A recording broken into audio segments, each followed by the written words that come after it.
कसं काय माझे कपडे घेतले? तू माझे कपडे कसं काय घातले? मला तिचा जीव बघ माझ्यावर किती आहे.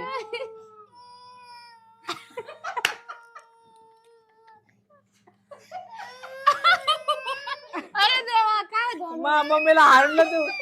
मम्मीला हारलंच कस. फॅमिली खूप दिवस झाले रेशमाला मी भेटले नव्हते. म्हणजे भेटले होते तसं डिलिव्हरीला भेटले होते. असं निवांत वेळ मला नव्हताच. त्यावेळी एकदम अशी घाई होती. ती दवाखान्यात होती. भेटणं तर झालंच नाही, बोलणं पण नाही. का नाही ग? कुठं बोललो आपण हॉस्पिटलमध्ये. त्याच्यानंतर म्हणजे सगळ्यांना तर माहितच आहे की डिलिव्हरीचं कसलं काय झालं होतं. त्यानंतर आता ही मला भेटायला आली, कारण की मी काही दिवस सासरी असायचे, काही दिवस माहेरी असायचे. त्याच्यामुळे मग हिचं असं चाललं होतं की मी नेमका येऊ, तुझ्याकडे थांबू, कसं काय करू, तिला काही समजतच नव्हतं. म्हणून मग ती काही जास्त दिवस माझ्याकडे आलीच नव्हती. म्हणून मग आता मी पण मम्मीकडे आले. मी तिला म्हणलं मग ये तू. मग तिला मी बोलून घेतलं. मग ती आलीये परत माझ्याकडे. आणि आता परत आम्ही बहिणी बहिणी भेटलोय. हे आज आपण दोघींनी पण ब्लॅक घातलंय का? तुझा ब्लॅक काही काही आरती बघ, ती पोरगी गेली वर.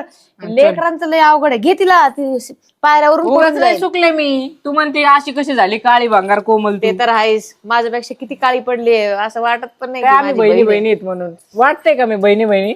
कोण म्हणून का मला बहीण आहे म्हणून? हा लय खराब झाली पण, कारण की ना लोक कमेंट करतात खरंच तुझी बहीण आहे का? गावाकडे राहत. बस ना खाली. मम्मीचा जीव बस खाली. दर हिला तरी सांभाळ थोडा वेळ. मेन म्हणजे ही आहे ना डुगी, ही तिच्या मम्मी शिवाय राहतच नाही, बिलकुल नाही. तशी हे तिला बघितलं का? आजीची सवय लागली. मम्मी पण लय खराब झाली आता. मम्मीचं दुःख आता मागे माझी ज्यावेळेस डिलिव्हरी होती ना, काय बेटा हिला खाऊ दे ना. पण हे लेकरांचा अवघड आहे बाई, लय लेकरांचा अवघड असते. लय अवघडे. थांब तुला टाबर मोठा होऊ दे मग. माझं जर मोठं झालं ना तर काय करतोय काय नाही. आताच एवढा डेंजर आहे ना तो, म्हणजे एवढा ऍक्टिव्ह आहे, एवढा ऍक्टिव्ह आहे. 2च महिन्याचा आहे तरी खूप ऍक्टिव्ह आहे. आणि मग ही एवढी डेंजर नाटकं करते म्हणल्यावर तो तर मला येड माझं पळवणार आहे. आत्या म्हणत असतात मला, आत्या म्हणतात नाही का आपलं काय खरं नाही म्हणतात मोठा झाल्यावर. मला म्हणते कोमल डोगी एवढी काळी पडली, एवढी कशी काळी पडली, तिची काळजी घेत जा. तिला म्हणलं बाई तू एकच दिवस तिला सांभाळा आणि मग मला सांग. नाही, जेव्हापासून कालपासून इथं आली आहे ना, तेव्हापासून मी बघतीये की ही एवढी धावपळ करती. एक बघितलं का काय तरी काय काय बघू. तिने फरसन काहीतरी बाई तांब्यात पाणी घे. पाणी घे पाणी घे. गप गप गप गप गप. वर बघ वर बघ. हे बघ धर मम्मी धर. हे ठेव इकडे साईडला. तिला देऊच नको. साईडला पोटाने करत राहते ती. लय अवघड आहे, लय सांभाळावं लागतं. काही तोंडात घालती. काय बेटा काय खाल्लं याच्यातून तू? रोज खात असते ती. शेंगदाणा खाल्ला का? लय परेशान नाही करायची. आणि मेन म्हणजे ना ती मम्मी शिवाय राहत नाही. मग कोणाकडे तरी राहायला पाहिजे. नाही तर त्याच्यामुळे नाही कोमल सुकून गेली आणि खराब झालीये. डुगडू टावर मोठा झाला ना. तिला फोन दे. फोन नको देऊ बाई. फोन मुळे असंच होते मग. सेम तोंडातून निघलं लगेच फोन दे. अशा लेकरांना फोनच्या आपण नाद लावतो ना, हे होऊन जाते. तुम्हाला म्हणत होते ना तू तिला फोन का दाखवती जेवण करताना. हेच कारण आहे फोन दाखवायचं. ती एवढी परेशान करते ना, 1 सेकंद सुद्धा थांबत नाही. मला इकडे जाऊस तर ती गेट पर्यंत असती माहितीये का. थांब तू बारीक करून का बरे पर्सन. पण रेश्मा काय पण म्हणतो. रेश्मा काय पण म्हणतो. लग्नानंतरचे दिवस आणि लग्न आधीचे दिवस वेगळेच असतात बाई. जमीन आसमानचा फरक आहे. झाल्यावर कळत आहे, जवळ पोळत नाही ना तुला नाही कळत. खरंच सांगते बाई. इकडं तुला सांग बर का, लग्नात असं वाटायचं कधी लग्न होईल कधी लग्न होईल. पण एकदा का लग्न झाले ना असं वाटायला लागलंय बाई नको. हिला वाटत होतं, मला नव्हतं वाटत. हिला जास्त घाई होती. माझ्या आधी हिने लग्न केलंय. हा तर सगळे विचारत होते कोण मोठे कोण मोठे. तर रेशमा ती मोठी आहे. पण ऐका कमेंट करून सांगा आमच्या दोघीतून मोठं कोण दिसतं. आज तर मी छोटी दिसत असेल ना. हा मेन म्हणजे काय माहितीये का, ही रोज तिकडे तर साडीच घालते. हिला जीन्स टॉप घालायला भेटत नाही. इकडे आल्याबरोबर लगेच जीन्स टॉप घालून घेतलंय. मम्मीकडे आले ना जीन्स टॉप फिन्स टॉप सगळं मजा करून घेते. तरी आपण पिझ्झा पिझ्झा खायला गेलो नाही. ते खायला जायचं होतं. ही म्हणत होती आपण पहिल्यासारखे दिवस जगू. हा ना यार, पहिल्यासारखे दिवस पॉसिबल होऊ शकत नाही. रेश्मा ज्याला जगायचं ना त्या जगतात बरं का. ज्या सासू सासऱ्यापेक्षा वेगळ्या राहतात ना त्या निवांत राहतात माहितीये का. म्हणजे असं नाही म्हणत मी म्हणजे का मग वेगळं राहायचं का जगायसाठी. वेगळं नाही राहायचं. जगायसाठी वेगळं नाही. माझी सासू तर एवढी फ्रेंडली आहे ना, मला उलट बाहेर कुठं फिरायला जायचं असेल ना, तर आता कसं शेजार पाजारचे नाव ठेवतात की नको बाबा कोमल, वेस्टर्न कपडे आपण नाही घालू शकत म्हणजे मेन म्हणजे गावाकडे त्यांचा नाही प्रॉब्लेम घालू काय आहे शकत. आई मी कुठं फिरायला जायचं म्हणलं ना, तर लगेच कोमल तुझं ते वन पीस कुठे आहे, ते वन पीस घाल असं विचारतात. आणि मग तुला माहिती आम्ही हनीमूनला गेलतो ना, तर मला म्हणल्या मग तुला शॉर्ट्स घे ना एखादी, म्हणे शॉर्ट्स पण घाल. मग मी शॉर्ट्स पण घेतला नव्हता. शॉर्ट पॅन्ट बघितली का? सगळे कपडे घेतले होते मी, आई मला सगळे कपडे मी तर घेऊन कुठं दिले होते. फिरायला नाही गेले, काहीच नाही. आता तर बेबी झालंय त्याच्यामुळे तर मग आता काही विषयच नाही फिरायचा. तर लवकरच कुठेतरी करेल प्लॅन, पण आता नाही, थोडा टाइम आहे बेबी मोठं झाल्यावर. तो शिवाय काही नाही. घर में बैठो, थोडे दिन में खाना पकाओ. आज अजून तर मी काय घरातलं काही जास्त काम नाही करत. थोडं 5 वर्ष, अजून 5 वर्ष तर कुठं जाऊ शकत नाही तू. 5 वर्ष पूर्णपणे गुंतून जाणार आहे. मम्मी काहीतरी जुन्या आठवणी सांग ना आमच्या. हा तुमच्या जर जुन्या आठवणी सांगितलं ना, मलाच असं कस तरी बाहेर जायचं की माझ्या पोरी माझ्याकडे असताना कसा मला पण कसं का तुम्हाला लगेच पुरी हे करून टाकतात, लग्न करून द्यायचं तसं. पण कोमल आता तुला पण मुलगी झाली, थोड्या दिवसांनी तिचं पण लग्न करावं लागेल, तर तुला बापरे, मला विचार करूनच रडू येतं माहिती का. मी नाही माझ्या पोरीला माझ्यापेक्षा लांब कसं पाठवायचं. तिला म्हणजे लहानपणापासून सांभाळायची, लोकांच्या हवाले करायची. कशी करेन बाई रेश्मा मी, तुला तरी पोरग आहे, तुला सुनीन, तुला लोकांची लेख येणार आहे, मला माझी लेख देणार आहे. पण तरी पण आपण तर मम्मीला सोडून राहतोच ना. ते तर आहेच. पण मुली म्हणलं ना हे चालं सगळ्यांच्या. आता मम्मी पण तर तिचं घर सोडून आलीच आहे ना, असं थोडी ना. तेव्हा जाऊन तिच्या पोरी झाल्या. पण आज मला लाखातली एक गोष्ट सांगायची आहे. आज ज्यावेळेस मी आई झाली आहे ना, त्यावेळेस मला माझ्या आईची अजून जास्त फील, तिच्या काय भावना आहेत हे मला जास्त कळायला लागल्या. आधी एवढं नव्हतं कळत, हुडबुद्धी आधी. म्हणजे मम्मी सोबत कोणते छोट्या छोट्या गोष्टींना थोडं भांडणं करायचं, हे करायचं ते करायचं, असं चालू असायचं. मुलीमध्ये नाईंमध्ये छोट्या छोट्या गोष्टी चालूच असतात की नाही. तुम्ही यस और आईच्या लेकीचे सासू सोनाचे जसे भांडणं असतात तसे आईच्या लेकीचे तर किती वेळा भांडणं होतात.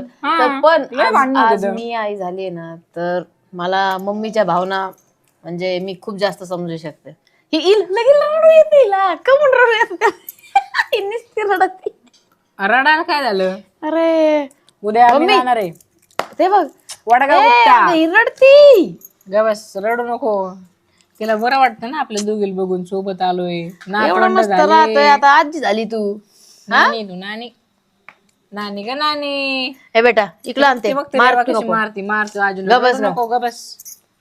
रडायला काय झालं? नानी रडती बघ. नानीला म्हण रडू नको, रडू नको शा, रडू नको, रडू नको नानू, रडू नको बाय. रडायला लागली ती, इमोशनल झाली. तिला सगळे जुने दिवस आठवले आमचे. आधी कसे दिवस होते माझे. मी कधी पण इकडे आले ना, मला सारखं म्हणते ती, कोमल मला तुझे ते मॉडेल दिवस आठवते. तू काय मॉडेल होती, अशी जीन्स पॅन्ट घालायची, काय नटत नव्हती कधी, पण अशी भारी दिसायची ना. तर लगेच काढली गाडी की निघली, काढली गाडी की निघली. म्हणजे ती म्हणते खरंच तू आधी कशी होती, कशी झाली. वेगळंच फ्रीडम असतं. सगळ्या मुलींचं तसंच असतं. लग्नानंतर बंधनात अडकावं लागतं. जन्म दिलेल्या आईला सुद्धा भेटायला आपल्याला परवानगी घेऊन यावं लागतं, आहे ना ग. ते तर आहे, हे प्रत्येकाचंच आहे. लाखातली एक गोष्ट आहे, प्रत्येकाचं हेच असतं. आपण ज्यावेळेस आपण आपलं लग्न झालेलं, आपण कुठं पण जाऊ शकतो. आपलं म्हणजे बाळ झोपलंय भाई, ते जर उठलं ना तांडव करून टाक. बाळ झोपलंय म्हणून तू निवांत बसली. तू आतापर्यंत बसली असती का? हिच्या माझ्या डिलिव्हरी मध्ये काय फरक झाला होता? हिची डिलिव्हरी नॉर्मल पण अनुभव घेतला, आणि शिजरचा बी अनुभव, सगळ्यात मोठा अनुभव तुझाच आहे. पण माझे टाके खूप दुखतात, मला खूप त्रास होतो. तू सांग ना त्यांना, मी डिलिव्हरी नंतर कसे हसत गेले होते आणि हसत बाहेर आले होते. म्हणूनच मी खुश होते. मला वाटायचं की कोमलची डिलिव्हरी जर नॉर्मल होऊ शकते तर माझी 1000 वेळेस होऊ शकते. त्या ह्यानी माझं माइंडसेट होतं की माझी पण डिलिव्हरी नॉर्मल होणार, नाही का. उतर दे खाली ती. पण प्रॉब्लेम असे झाले की तुम्हाला व्हिडिओ तुम्ही बघितला असेल की कशा पद्धतीने काय झालं. खूप क्रिटिकल झालेलं सगळं, खूप अवघड झालं. माझी डिलिव्हरी नॉर्मलच झाली, पण मी पेनलेस केली. पेनलेस म्हणजे वेदनामुक्त डिलिव्हरी. इंजेक्शन दिलं होतं मला, वेदना नव्हता. पण तरी पण आधी तर काळा सहन केलास ना तू. हा, काळा 4-5 तास काळा सहन केला. रात्रीच्या 3:30 वाजल्यापासून काळा चालू होत्या. हिला काळा चालू होत्या. मग हिला हॉस्पिटलला घेऊन गेले होते ना, त्यावेळेस मग मी ज्यावेळेस बाहेर थांबले होते ना, मी एवढी रडत होते. आजू रडत होता, मम्मीचा तर विषयच नाही. मम्मी तर ऑब्व्हियसली म्हणजे तिथे एका साईडला बसली होती गप. तिला एवढा त्रास होत होता. आम्ही सगळे बाहेर रडत बसलो होतो. त्यावेळेस आपण शूट वगैरे काय केलं होतं शूट का? केलं ना इथं बाहेर पोरच्यात, मी झाडू मारत ते तर होते. केलं होतं पण मला सगळा जुना ब्लॉग जाऊन बघा. मी डिलिव्हरी मध्ये कशी म्हणजे प्रेग्नेंट होते त्यावेळी कशी होते, एकदम काळी पडले होते. मी स्वतः पडले होते. तुम्ही माझे व्हिडिओ जर बघितले असते ना जुनेवाले, त्याच्यात मी भरपूर काळी झाले होते, भरपूर. आता माझा कलर एकदम उजळलाय, थोडंसं डिलिव्हरीचा अंगी लागलाय, पण तरी माझा अजून ओरिजिनल कलर नाही आलाय. तसं नाहीये मी ते. माझ्या पप्पांसारखी तशी, ही थोडीशी मम्मीसारखी आहे. मी पप्पासारखी आहे. डिलिव्हरी अंगी लागणं म्हणजे कसं असतं, जसे जसे आपले हार्मोन्स चेंज होत जातात ना, तसं तसं आपलं कलर पण बदलत जातो. आता हे वांग्याचे डाग बिग असतात ना, जे वांग्या नाही, वांग्या म्हणजे पिगमेंटेशन काय पिगमेंटेशन. वांग